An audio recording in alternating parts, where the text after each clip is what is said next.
अभी हम लोग बेसिकली पढ़ने वाले हैं आज फंडामेंटल प्रिंसिपल ऑफ क्वांटिंग। परमुटेशन के नाम अंदर में आता है ये fundamental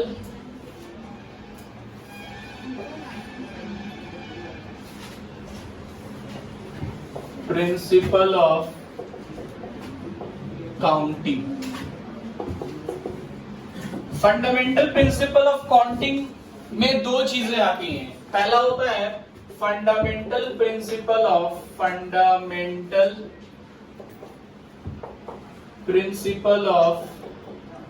multiplication. Fundamental principle of multiplication. और दूसरा होता है बाबू fundamental principles of addition.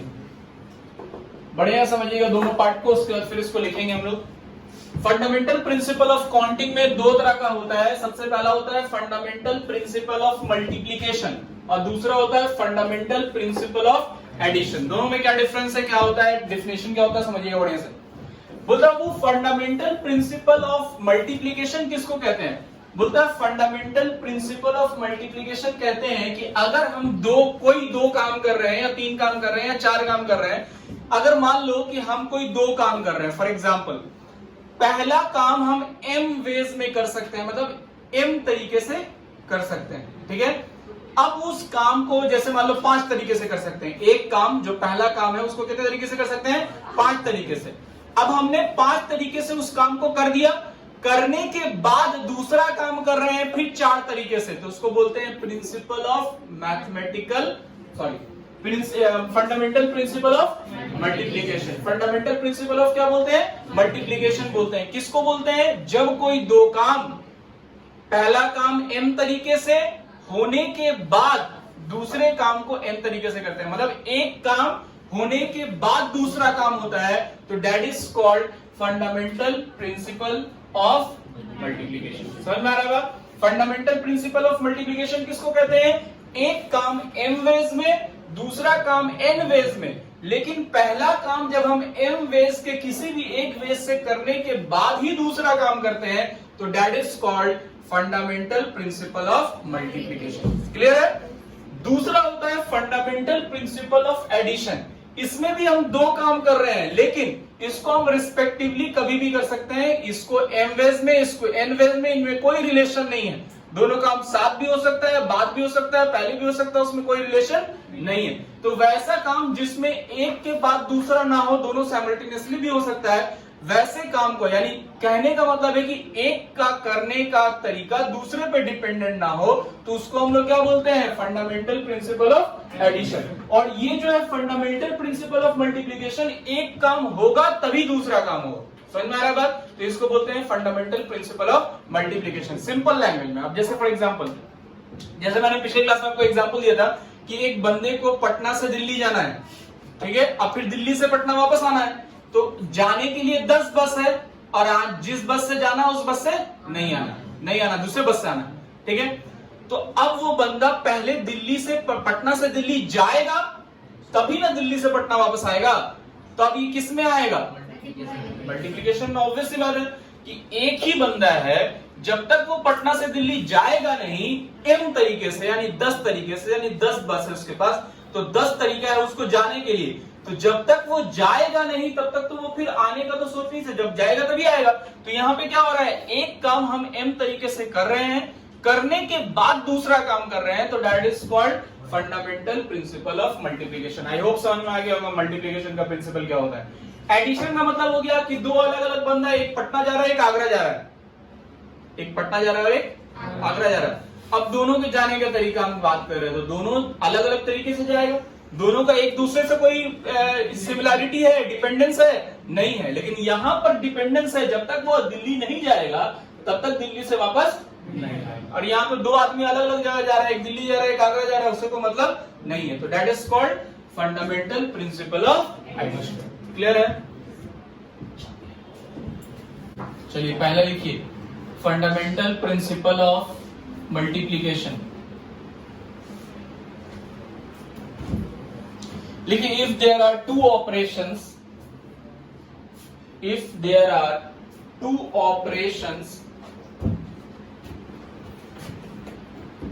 such that if there are two operations such that one can be performed in m ways, one can be performed in m ways, m small m लिखेंगे, in m ways,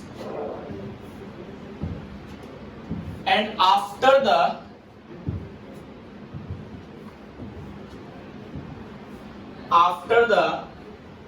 performance of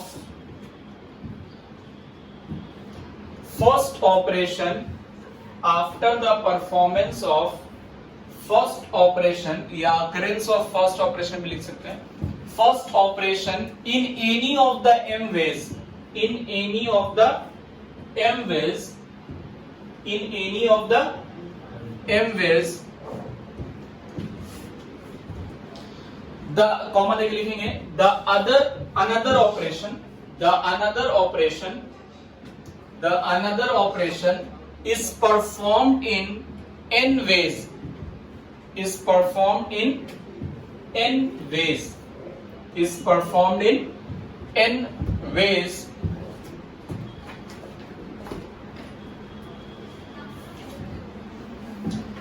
हो गया।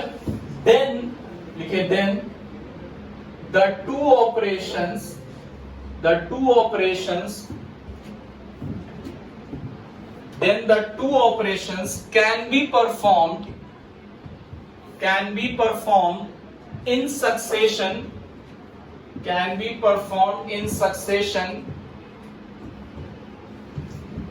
in m cross n ways, in m cross n ways, in m cross n ways।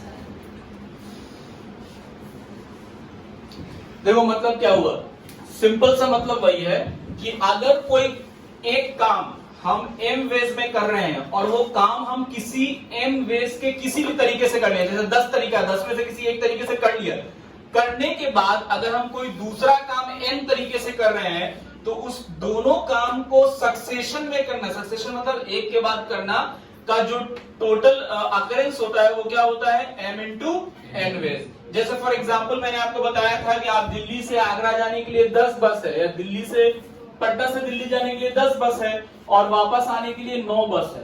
क्यों? क्योंकि जिस बस से जा रहे हैं उस बस से वापस नहीं आना है। तो जाने के लिए 10 तरीका, m का वैल्यू 10। अब जाने के बाद आने का 9 तरीका, तो 10 इंटू 9 यानी कितना हो गया, 90 वेज। यानी आपको 10 बस से पटना से दिल्ली और दिल्ली से पटना वापस आने में 90 तरीके से आप आ सकते हैं। हर तरीका क्या होगा, डिफरेंट होगा। समझ में आ रही बात? This is called multiplication, fundamental principle of. चलिए आगे लिखिए, fundamental principle of addition. Fundamental principles of addition. If there are two operations such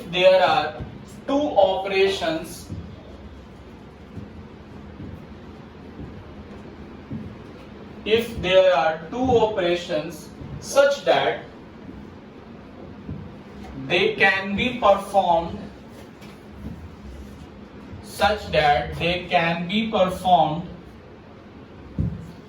independently in m and n ways, in m and n ways, this m and n ways, m small m and n ways respectively,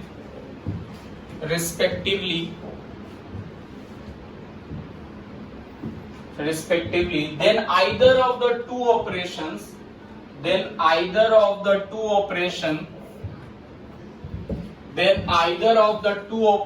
can be performed in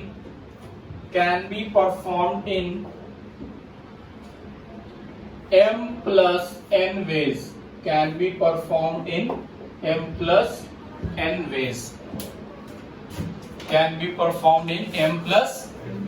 समझ में आ रही बात?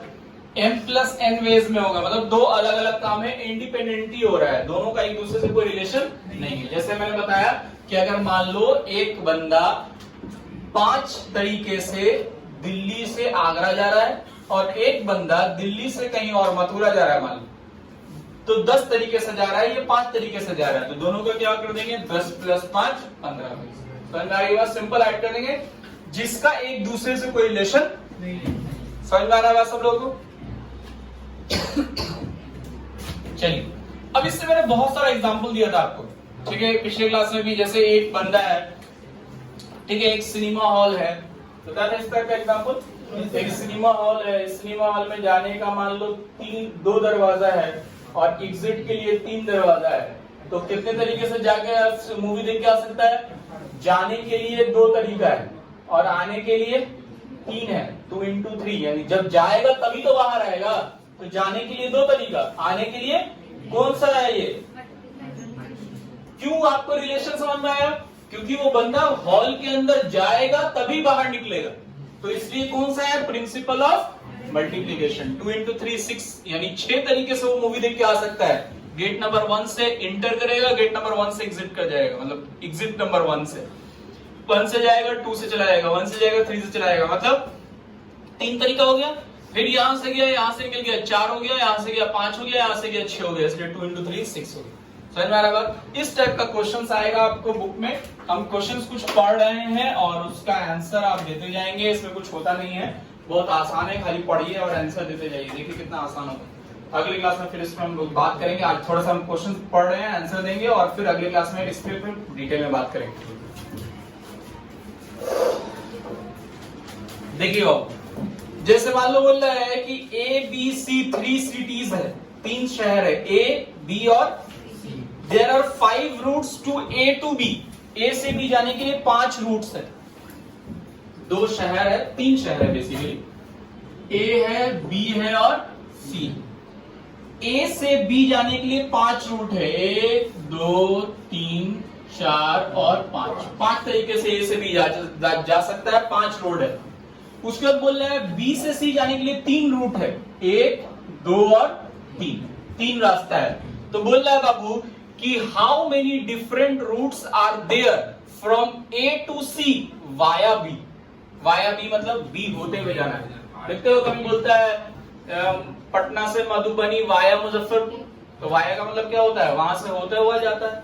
उसी तरह से बोल रहा है A से C जाना है बट वाया B होते हुए जाना है, तो A से B जाने के लिए कितना तरीका है? 5, ऑब्वियस सी बात है। और B से C के लिए पहले A से B जाएगा तभी ना B से C जाएगा, तो यानी क्या हो गया? अब देख लो, पहले यहां से गया, अब फिर यहां से 3 तरीके से जा सकता है, 3 अलग अलग तरीका हो गया। फिर यहां से गया, फिर 3 अलग अलग तरीका हो गया, 3 + 3 6 हो गया।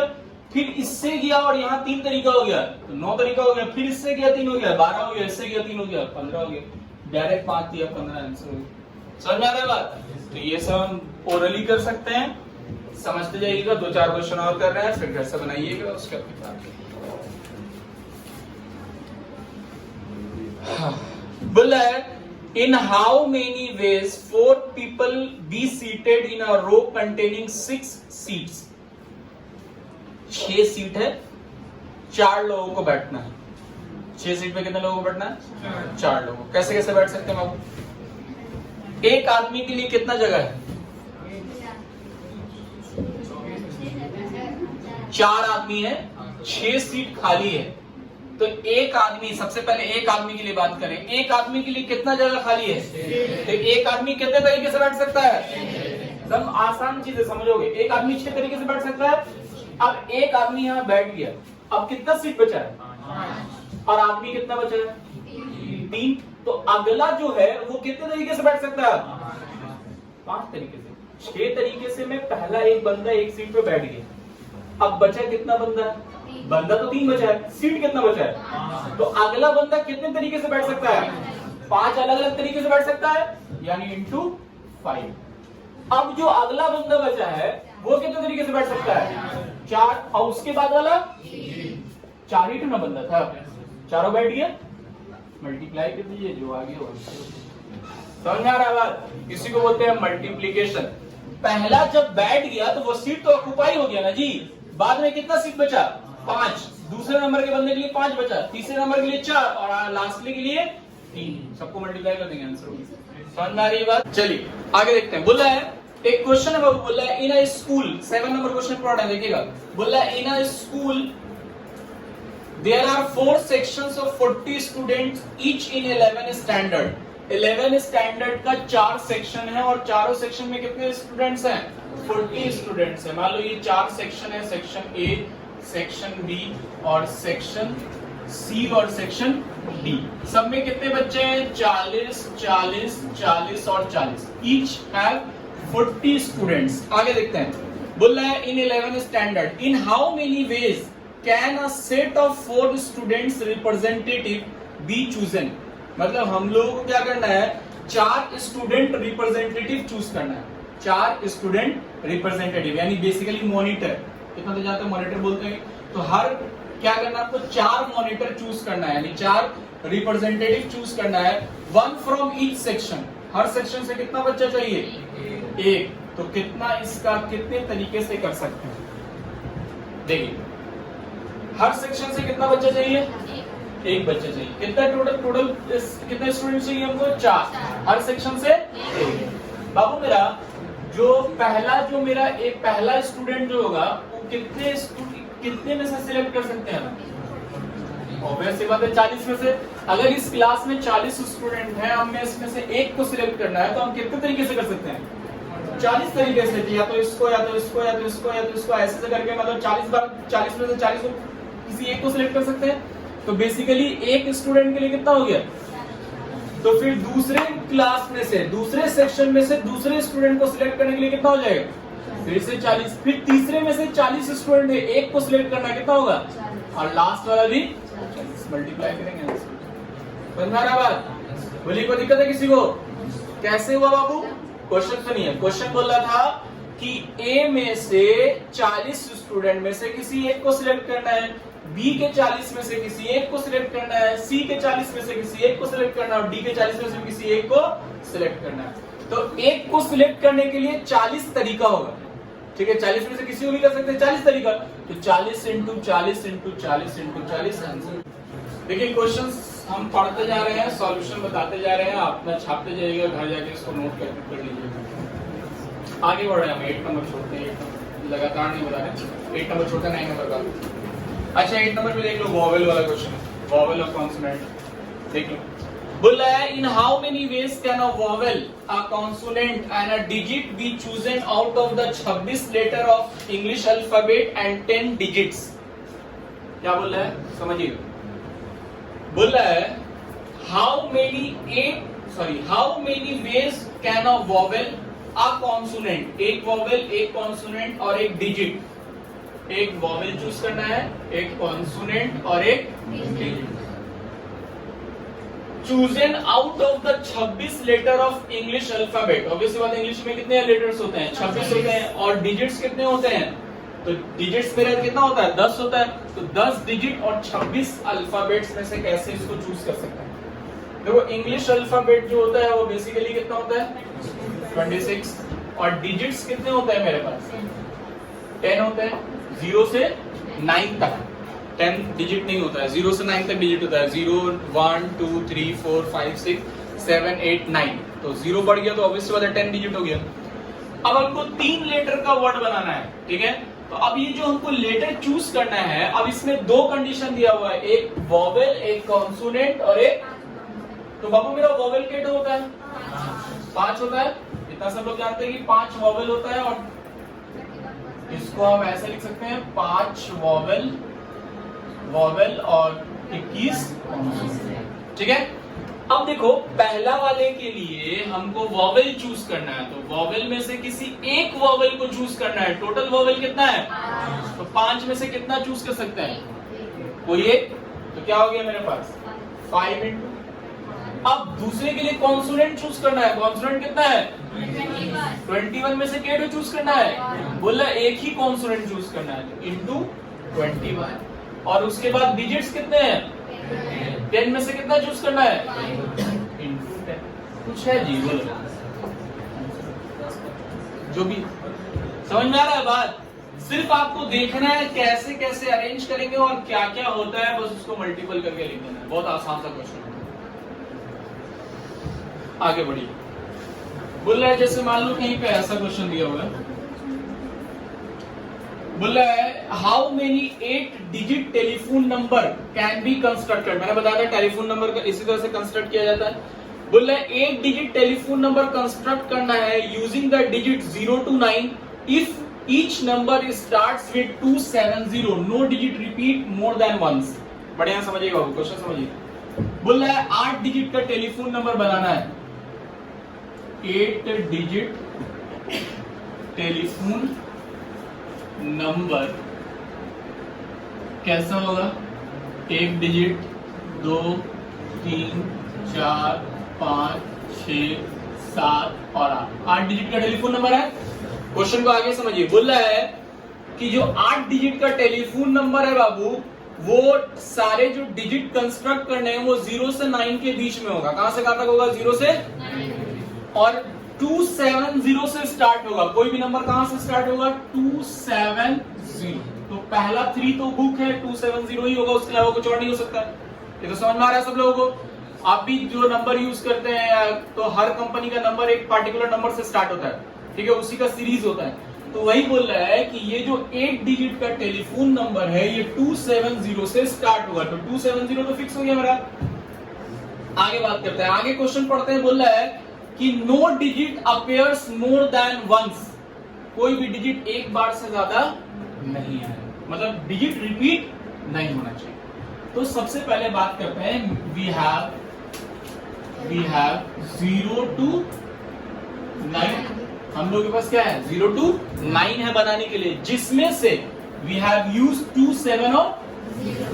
तो अब हम क्या किया है, had used 2 7 and 0। So now we have, अभी हमारे पास क्या क्या बचा, 1 बचा, 3 बचा, 4 बचा, 5 बचा, 6 बचा, 8 बचा और 9 यही ना बचा जी। अब चलिए, अब मेरे पास डिजिट कितना बचा है, 1 2 3 4 5 6 और यहां पर अगर हम, ये मेरा फर्स्ट प्लेस है, सेकंड प्लेस है, थर्ड प्लेस है, फोर्थ प्लेस है, 5 है, 6 है, 7 है और 8 जगह है ना जी, 8 ब्लैंक है जिसमें से 3 भरा हुआ है। अब चौथे पोजीशन के लिए मेरे पास एलिमेंट कितने हैं, 8 हो, देखो 1 2 3 4 5 6 7 में से कोई भी रख सकता है उसकी जगह पे। तो पहला यहां के लिए, फोर्थ पोजीशन के लिए क्या हो गया, 7 इंटू। अब फिफ्थ पोजीशन के लिए कितना नंबर बचा आपके पास, क्यों, क्योंकि जो इसमें से कोई एक नंबर यहाँ रख देंगे उस नंबर को दोबारा तो नहीं लिखेंगे। क्यों नहीं लिखेंगे, क्योंकि क्वेश्चन में बोल रहा है कि रिपीट, समझ में आ रहा है सब लोगों को, क्वेश्चन रिपीट नहीं होना चाहिए। दैट मीन्स कि जो नंबर हमने यहाँ रख दिया इस 7 में से, उसको अब नहीं रखना है। तो अब मेरे पास नंबर कितना बचा है, 6 इंटू 6। यहां के लिए हो गया, यहां के लिए, अब यहां के लिए कितना नंबर बचा, 5। यहां के लिए कितना नंबर बचा, 4 और यहां के लिए 3। नंबर ऑफ वेज बराबर मल्टीप्लाई कर लेंगे जो आ गया इतना छापिए, फिर आगे बात करें। हमेशा ये ध्यान देना पड़ेगा कौन रिपीट कर रहा है, कौन नहीं रिपीट कर रहा है, कौन बाबू। अभी तक जो क्वेश्चन बताया समझ में आया, वैसी कहानी है, पढ़ते चलेंगे, बनाते चलेंगे। बोल रहा है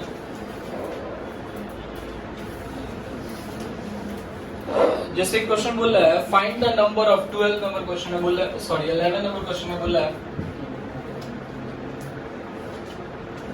find the number of different signals can be generated by arranging at least 2 flags in order, one below and the other on vertical stuff if 5 different flags are available। समझो बढ़िया से, क्वेश्चन क्या बोल रहा है कि how find the number of different signals can be generated by arranging at least 2 flags in order, one below the other।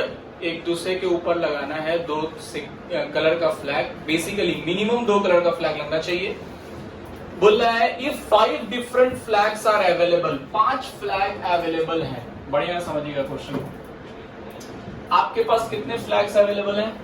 5। तो we have, हमारे पास टोटल 5 फ्लैग है। फ्लैग नंबर 1, फ्लैग नंबर 2, सबका अलग अलग कलर होगा, ठीक है, डिफरेंट डिफरेंट कलर होगा। कलर तो हमको इतना दिया नहीं है तो हम कलर मानेंगे नहीं, हम सिर्फ 5 फ्लैग मान लेंगे। 1 2 3 4 5, 5 फ्लैग हमने मान लिया।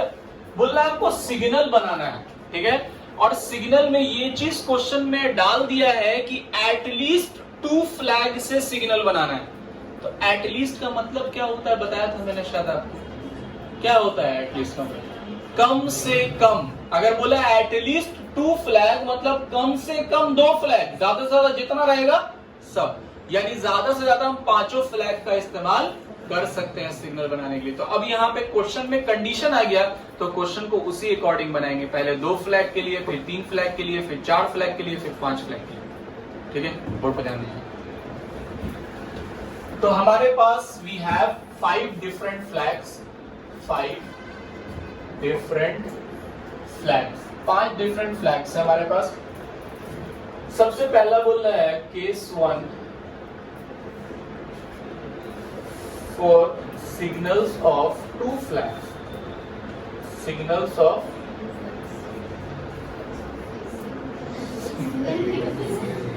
सिग्नल ऑफ 2 फ्लैग्स के लिए हमको सिग्नल बनाना है, ठीक है। 2 फ्लैग का मतलब है कि इस तरह से मेरा फ्लैग आएगा, फ्लैग नंबर 1 और नंबर 2, इसको हम ऐसे लिखते हैं 1 और 2। इस तरह से मेरा कोई फ्लैग बनेगा। वर्टिकल फ्लैग बनाना है तो ऑब्वियस सी बात है वर्टिकल फ्लैग कुछ इस तरह का होगा। अब ये 2 मेरा 1 और 2 का फ्लैग बनाना है, ठीक है। तो फर्स्ट नंबर के लिए मेरे पास कितने कलर्स अवेलेबल हैं? ये कलर्स हैं 1 2 3 4 5, 5 कलर का फ्लैग है। तो फर्स्ट वाले के लिए कितने अवेलेबल है? 5। तो नंबर ऑफ फ्लैग्स करेंगे, number of different signals, number of different signals. तो बाबू मेरा सबसे पहले पहला वाले के लिए कितना है अवेलेबल? 5। तो दूसरा चेंज करेंगे तब ना फ्लैग का सिग्नल चेंज होगा। अगर दोनों सेम कलर का रखेंगे तो चेंज होगा नहीं, दूसरा डिफरेंट होगा। तो पहला में 5 कलर था, दूसरे के लिए कितना है? 4। 5 × 4 मतलब 30। यानी अगर हम 2 फ्लैग का इस्तेमाल करें, 2 कलर का इस्तेमाल करके सिग्नल बनाए तो कितने तरह का सिग्नल बनेगा? 20 टाइप का। कैसे कैसे? पहला वाला ऊपर में रहेगा, दूसरा नीचे, तीसरा नीचे, चौथा नीचे, 5वां नीचे, सब अलग अलग कलर का बन रहा है। जैसे मान लो ऊपर वाला व्हाइट है, ये ग्रीन है, ये ब्लैक है, ये येलो है, ये और कोई कलर है, मान लो ऑरेंज, ठीक है, रेड है। तो सबसे पहले हम ऊपर में अगर ये रख दिया तो इसके बाद जो जो कलर नीचे आ रहा है सब अलग अलग सिग्नल हो गया। फिर अगर हमने इसको ऊपर रख दिया तो ये नीचे आ रहा है सबका अलग अलग सिग्नल हो गया। इस तरह से 20 डिफरेंट सिग्नल्स बन सकते हैं, कोई दिक्कत नहीं, क्योंकि एटलीस्ट बोल रहा था इसलिए हमने पहले 2 फ्लैग्स का निकाला। अब किसका निकालेंगे? सिग्नल्स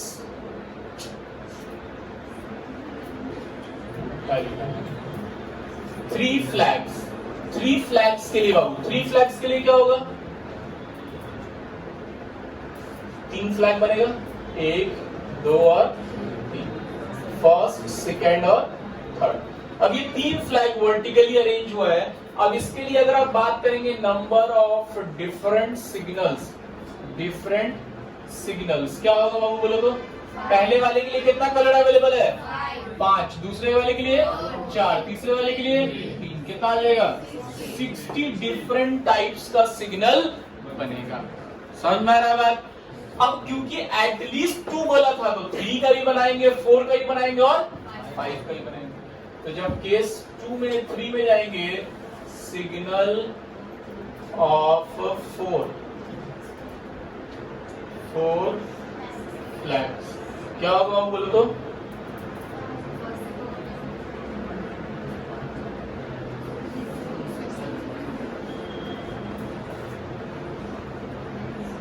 क्या होगा? Number of different signals.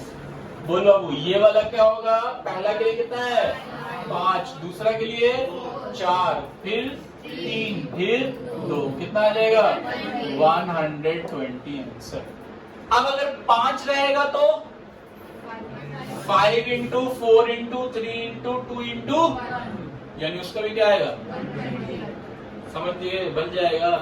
छापो और बनाओ,